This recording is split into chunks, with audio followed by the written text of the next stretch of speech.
So it's my very pleasant task to welcome you all and to say a few words about Ted and Pat, or I should say Pat and Ted. So the story of Pat and Ted Flowers, it's a great story. It's a story that's got love and romance in it. It's a story that has dedication and commitment and hard work and contribution, not just to the university but to the broader community. And it's obviously a story that has lots of books in it as well.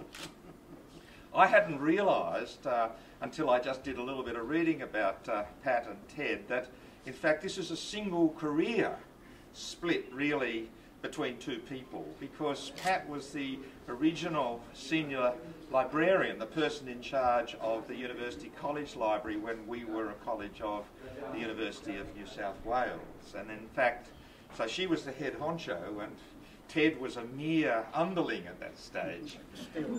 Still.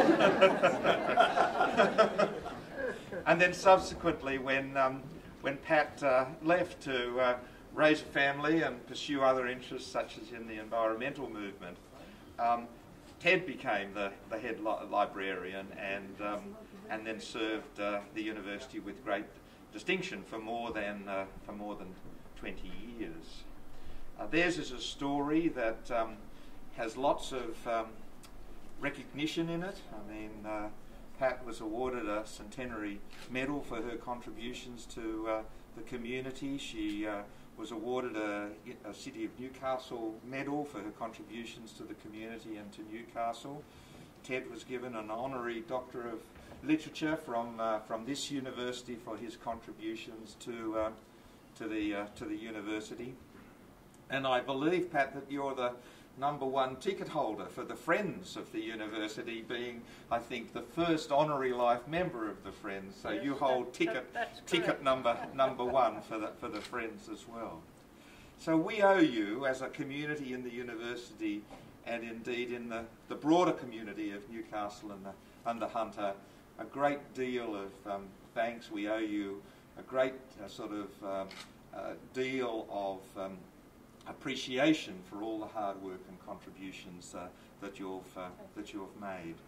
So thanks again for your wonderful contribution, and I hope that when students and staff in future generations come here and go to the Flowers Reading Room, look at the plaque, see that wonderful photograph of the two of you, I hope they will be interested to find out a little bit more about you, because you really are just a wonderful couple. Thank you very much. I'd like to say how proud both Ted and I are of the recognition of our work here. Recently, Ted, what have I written there?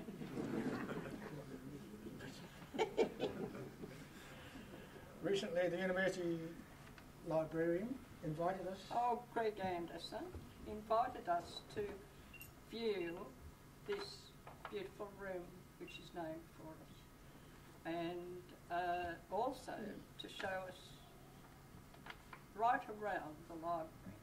We were both rolled over. It was fantastic. The joy of seeing students rushing in after lectures, smiles on their faces, knew exactly where they were going, knew exactly that it would be a satisfactory place where they were going to sit. They knew where they were going to sit too. And we went home with great big smiles on our faces, because it was such a joy to us to see the happiness that the students were getting from this library. It was beautiful, and congratulations.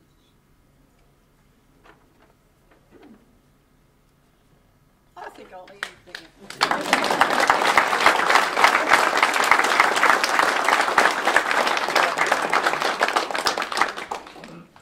Well, I'm the bad cop in this partnership, as you'll find out.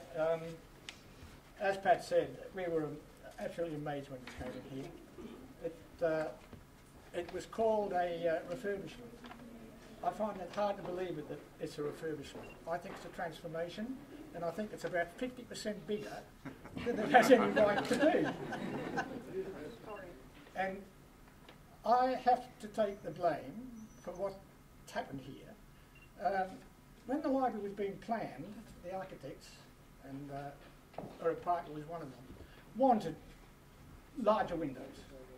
And perhaps influenced by what had happened in Melbourne University there, where they had a glass box. And Melbourne, as a rule, is not as hot as Newcastle, and the air conditioning just packed it in.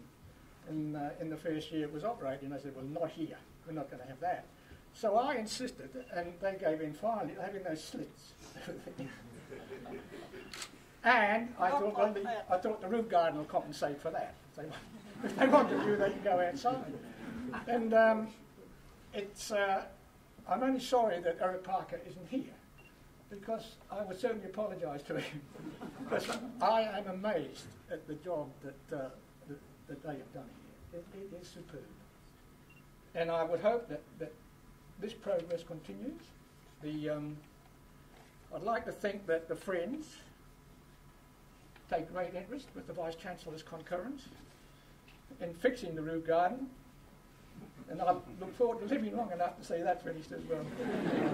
Thank you very much.